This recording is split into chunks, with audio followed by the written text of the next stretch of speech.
It started as a sunny afternoon. The small town of Graymoor looked innocent enough, the kind of place where children played in the streets and neighbors waved from picket fences. But on the outskirts of town, in the woods behind the abandoned mansion, something had been waiting.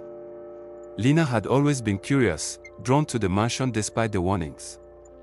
Locals called it the Hollow House, claiming that anyone who entered never returned the same or at all.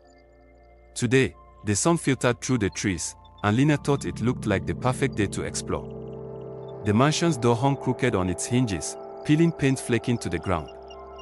As she stepped inside, the sunlight illuminated dusty furniture, cobwebs draped over chandeliers, and the faint smell of decay. But what caught her attention first were the doors. They were strange, too many for the size of the house, all leading to rooms that didn't seem to match the house's structure.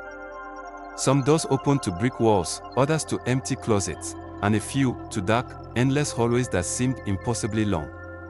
She hesitated at one doorway in particular. Its frame was carved with strange runes, blackened as if burnt. A faint, cold breeze escaped from it, carrying whispers too soft to understand. Lena's heart hammered, but curiosity overpowered fear. She stepped through. For a moment, she expected darkness. But instead, she found herself back outside, in the sunny woods. The mansion was gone. The path she had walked on was unfamiliar, twisted. Birds didn't sing.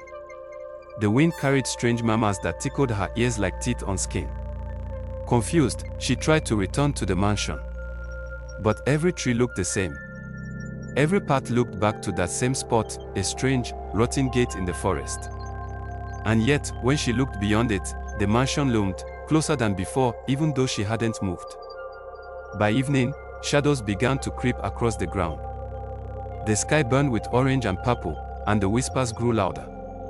Lena approached the mansion again. The doors, so many of them, seemed to shift, rearranging themselves as she walked. One door in particular called to her, pulsing softly as if alive. She reached for it. As she opened it, she stepped into night, the mansion's interior now transformed. Moonlight poured through broken windows, revealing a long hallway lined with countless doors on both sides. Each door led somewhere horrifying. One opened to a room filled with mirrors, each reflection showing Lena in twisted, grotesque forms. Another door opened to a forest at midnight, fog thick, trees bending unnaturally, and shadows moving just beyond sight. The more doors she opened, the more the mansion seemed to breathe, walls stretching, hallways elongating.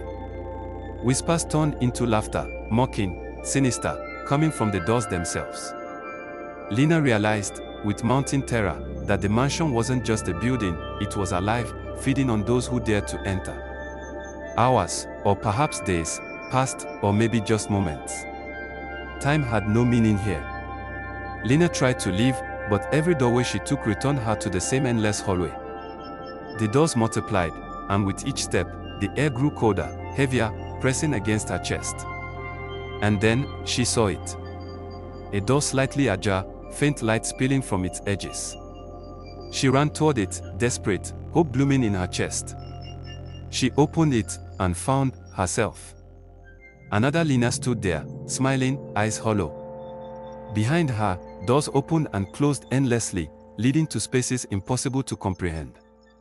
The whispering had become deafening, "You belong here, all of you." She tried to scream, but the hallway swallowed her voice. The mansion's doors closed in rhythm, and the lights flickered. One by one, all the doors vanished.